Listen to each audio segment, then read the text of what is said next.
시청자 여러분 안녕하십니까. 지금부터 정권의 한보정론을 시작하겠습니다. 자, 이제 마지막 방송이 되겠습니다. 자, 우선요, 대한민국에서 민주주의를 뿌리째 지금 흔들고 있는 기관들을 조선일보가 정리했네요. 자, 우선적으로 이제 국회, 그 다음에는 공수처, 그 다음에는 헌재, 딱 일렬별로 도열을 딱 해놓으면은 국회가 맨 먼저 이 민주주의를 흔들고 그 흔드는 여파가 공수처로 가고, 공수처가 다 흔들어 놓은 다음에 이 헌재가 만약에 흔드는 판을 완성시키는 이런 구도로 되어 있는 것 같아요. 예, 그래서 아주 재미있는 분석 기사가 되겠고요. 자, 두 번째로는 말이죠. 이 문영배 요 인간이 그동안에 이 카페, 자기 고등학교 동문 카페 등등 여기에서 전부 다 탈퇴를 했습니다. 요거를 뉴델리에서 추적해서 보도하고 있는 이런 상황이 되겠고요. 자, 그 다음에는요. 지금 이제 이 헌재 재판관 출신이 책을 하나 썼어요. 윤 대통령의 탄핵과 관련해서 책으로 나온 것은 이번이 처음입니다. 자, 그래서 우리가 흔히 얘기하듯이 탄핵이라고 하는 것은 헌법과 법률의 위반 갖고는 안 되고 그 위반의 정도가 중대해야만이 탄핵이 된다. 이건 이제 우리 국민들도 상식적으로 다 알게 됐는데 이번 윤석열 대통령을 과거 이제 80년대 계엄 사태하고 그 다음에 박근혜 전 대통령의 탄핵 사태하고 비교해 볼 때 중대성, 그러니까 위반의 중대성을 찾아볼 수가 없다. 그래서 요거는 이 탄핵의 대상이 되지 않는다. 이렇게 결론을 내렸습니다. 이 책을 통해서. 그래서 그 내용을 말씀드리겠고, 그리고 뉴델리 이 유그린 칼럼니스트가 권성동 권영세는 안 되겠다, 잘라내야 된다는 취지의 칼럼을 썼습니다. 제가 여러분께 항상 주장하는 거, 그리고 또 여러분들께서 생각하는 것이기도 하고 완전히 뭐 동일하다 이렇게 판단이 돼요. 자, 그래서 이런 내용을 좀 빠른 속도로 진행해 드리겠습니다. 자, 우선 말이죠. 이 조선일보가 제목이요. 국회, 공수처, 헌재의 절차 무시, 한국 민주주의를 흔들었다. 자, 그래서 말이죠. 이 전문가들도 절차적 공정성을 이번 탄핵 사태가 굉장히 훼손하고 있다라는 점에서 공통적인 지적으로 지적이다 이렇게 좀 얘기를 하고 있습니다. 자, 그래서 요 한국 민주주의를 흔들는데 절차의 무시가 굉장히 중요한 하나의 변수로 나타나게 된 것은 이번에 쥐기현 판사의 판결 덕이다 이렇게 저는 보고 있습니다. 이 판결에서요, 이 절차의 이 하자성, 이게 사법 절차가 하자되면 이게 결국 증거도 제대로 못 쓰는 거 아니에요. 자, 그래서 이번에 내란죄 수사 과정에서 고비마다 절차적 정당성 논란이 굉장히 커진 것이죠.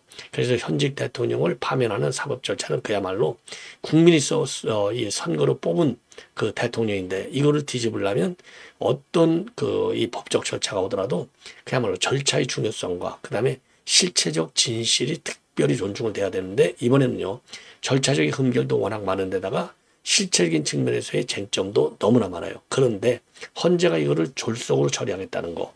그래서 편파 논란, 불법 논란이 끊이지 않았다는 겁니다. 자, 그래서 전문가들은 말이죠.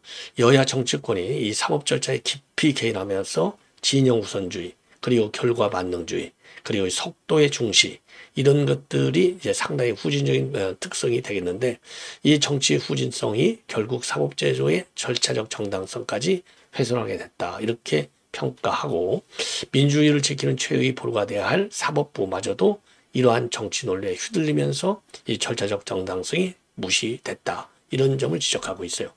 자, 그래서 이번에 이제 그 법원의 이런 결정과 관련해서 보면 절차적 흠결을 강하게 지적하고 있다는 점을 상당히 높이 평가하고 있어요.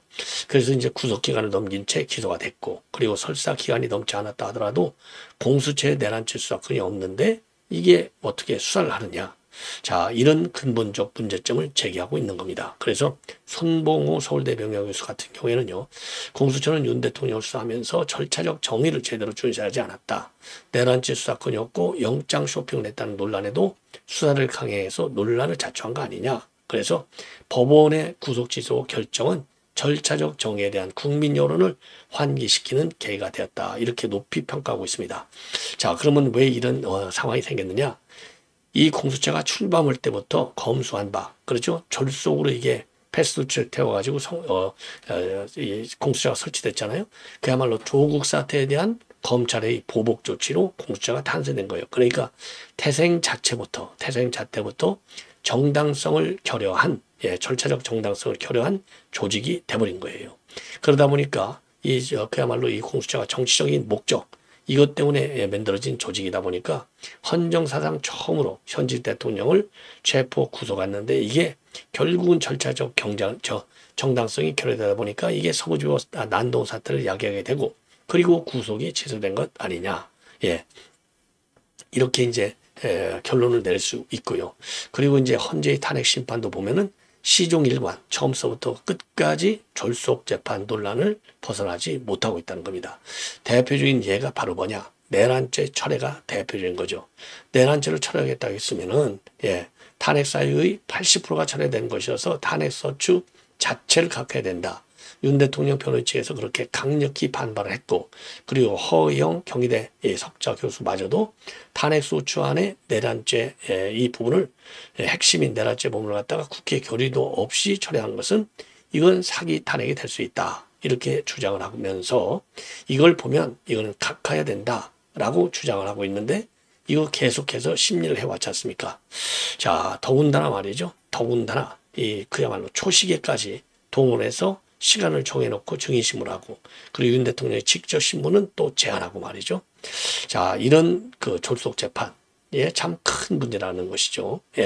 그리고 윤 대통령의 한도수 총리 증인 신청을 기각했다가 졸속 재판이다 이런 비판이 오니까 막판에야 또 다시 채택을 해주는 이런 것 때문에 이 헌재에 대한 국민의 불심이 엄청 커졌다. 그래서 갤럽 조사를 보면은요. 갤럽 조사를 보면은 이게 이제 최근 40%까지 이제 올라갔다는 거죠. 자, 그리고 이제 또 정치권에서 과도하게 개입하다 보니까 변론 기일도 일방적으로 정해서 이 헌재가 정치권의 편승했다라고 하는 비판을 벗어나게 됐다는 거죠. 자, 그래서 지금부터라도 전문가들은요, 적법한 재판 절차를 최대한 보장해라. 그러기 위해서는 지금 뭐라 그럴까요? 이 변론도 직권으로라도 변론을 제기해서 보완할 내용은 보완을 하는 것이 반드시 절차적 정의의 이 합리성, 절차적 정의를 보장하기 위해서 필요하다. 그리고 이번 기회에 장기적으로는요, 입법의 미비점이 여기저기서 많이 나왔기 때문에 국회 차원에서의 입법 보완이 굉장히 필요하다. 그리고 수사권 논란을 푸는 이 공수처를 폐지하는 것이 마땅하다. 폐지하는 것이 마땅하다. 그래서 김종민 변호사 같은 경우는 유럽처럼 말이죠. 독립기구로서 법관 인사권을 갖는 최고사법평의회 이런 걸 도입할 필요가 있다. 이런 주장도 나오고 있습니다. 자, 그래서 어쨌든지 간에 말이죠. 이 공수처 폐지라고 하는 것은 이번 계기에 우리 국민들 모두가 주장하는 내용이 아니겠습니까? 그래서 적극적으로 이건 뭐 다수당인 야당이 추진하지 않으면 안 되는 것이죠. 자, 그래서 민주당이 공수처는 폐지한다. 그러면 그야말로 정말 수권 능력을 가진 정당이다. 이런 어마어마한 평가를 받으리라고 봅니다. 자, 이건 이제 이 정도로 하고요. 그 다음에 문영배, 이 뉴델리가 단독으로 보도하고 있는 내용인데요. 행범방 논란, 이게 요즘 이제 좀 잠잠해졌죠. 행범방 논란, 이게 잠잠해진 틈을 타서 카페를 탈퇴했다고 합니다. 근데 카페 탈퇴하는 것은 지 마음인데 탈퇴할 때는 탈퇴 이유가 있을 거 아니에요. 우리 국민들이 분노하고 비판하고. 자, 그러면은 최소한도 그 경위를 설명하고 국민에게 사과하는 모양새를 지어야 되는데 거꾸로 고발해요. 거꾸로 고발. 그렇지 않습니까? 그날 행범방과 관련해서 그래서 여기에 대한 국민적 비판이 지금 상당하다. 그리고 우리 비판의 지점에 대한 해명도 있어야 되는데 해명도 잘 안 해. 그러다 보니까 우리 국민들이 더 분노할 수밖에 없다는 겁니다. 자, 그래서 이거는 말이죠. 이거는 이 정도로만 제가 말씀을 드려도 충분히 더군다나 말이죠. 이 문제의 카페 유머방에는요. 그 음란물이 2,000건 이상이나 있었는데 2009년도부터 2021년까지 여기에 문영배가 말이죠. 댓글까지 다른 거예요. 댓글까지. 자, 그럼에도 불구하고 우리 국민들한테 죄송하다는 말 한마디도 없이 오히려 뭐 방귀 낀 놈이 승질낸다고 말이죠. 오히려 고발 조치까지 하니 요 카페 문제와 관련해서 이게 되겠느냐 공직자로서 이런 비판이 계속 제기되고 있어요. 더군다나 말이죠. 이 본인의 이제 트위터 계정 이 X 그러니까 카페만 하는 게 아니라 트윗 계정까지도 이재명이 하고 그다음에 김어준, 김재동 그다음에 이제 또 윤 대통령의 구속을 주장하는 일반인들을 다수 팔로우하고 있다는 사실이 알려지니까 요때도 X 계정을 아무 말 없이 삭제해버렸어요. 자, 그래서 말이죠.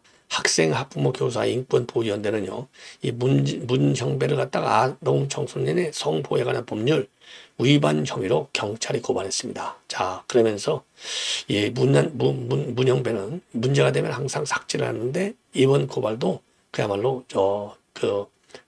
이 고발, 그러니까 이번 고발에 대해서도 변명으로 일반할 것이 아니냐, 그러면서 신속한 수사를 촉구하고 있는 상황이 되겠습니다.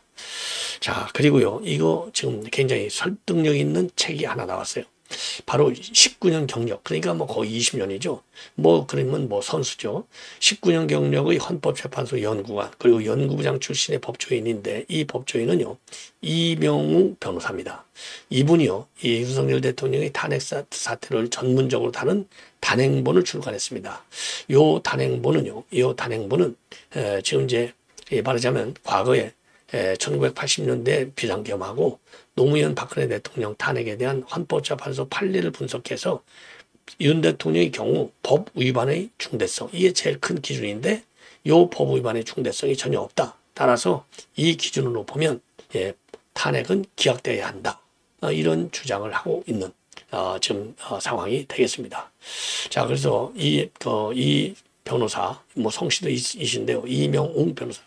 이 변호사가 출간한 책의 제목은요, 보수와 진보의 이념 대립, 승자는 이렇게 되어 있고 부제가 대통령 탄핵을 중심으로 이렇게 되어 있습니다. 자, 그래서 이 책을 통해서 법 위반의 중대성 측면을 굉장히 자세하게 분석을 했습니다.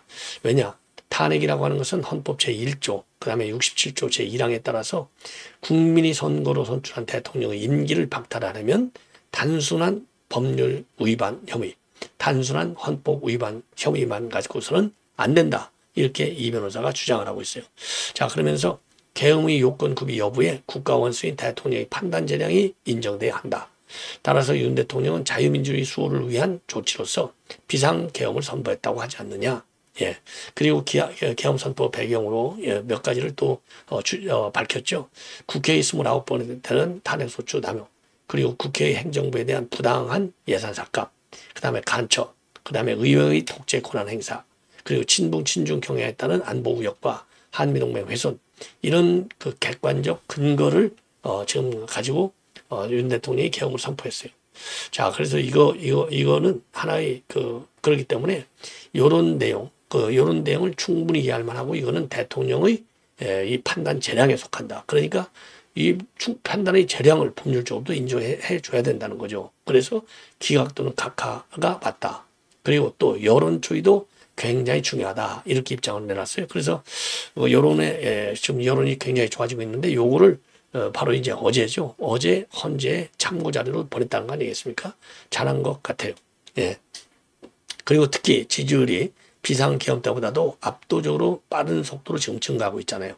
여기에 보면 현재의 여론 동향을 보면 대통령에 대한 지지율이 비상계엄 때보다도 더 증가했다. 그래서 탄핵심판 인용에 재판관 6명이 동의가 필요한데, 적어도 대통령에 대한 불신 여론이 3분의 2 이상이 돼야만 국민의 신임을 배신할 정도의 상태가 된다. 이렇게 보고 있어요.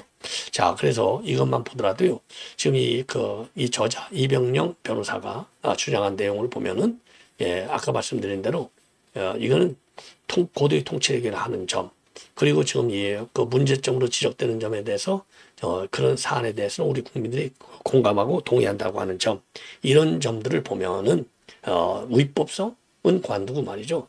이거는 정말 통치 행위 차원에서 이루어진 일이기 때문에 적극적으로 이거는 기각을 해야 된다. 각하를 해야 된다. 이런 주장이 힘을 받을 것 같습니다. 자, 이번에는 이제 권영세와 권성동이를 내쳐라. 교체하라. 그래서 입으로만 싸우는 척하고 뒤에서는 개헌 꿍꿍이를 벌이고 있다.